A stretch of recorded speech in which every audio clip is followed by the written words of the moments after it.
P T I रहनुमा सलमान अकरम राजा ने वाज़ेह किया है कि पी टी आई की जानिब से आईनी अदालत के बायकॉट पर कोई हतमी फैसला नहीं हुआ। इस हवाले से पार्टी में मशावरत करेंगे, फैसला करेंगे कि एक अदालत जिसको तस्लीम नहीं करते तो उस पर पेश होना है या नहीं। वो इस्लामाबाद में सहाफ़ियों से गुफ्तगू कर रहे थे। सलमान साहब, एक चीज़ बताइएगा सिर्फ कि आईनी अदालत का बायकॉट नहीं किया पी टी आई ने?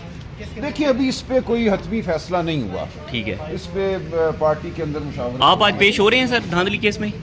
देखिए, हम कुछ बात तो करेंगे, ये अहम मामलात हैं। हमें जी। इस पे फैसला करना है कि एक अदालत बहरहाल कायम कर दी गई है। खान साहब की जो तन्हाई है उस हवाले से भी हमारी पिटीशन है, वो भी चंद दिनों में लगनी है।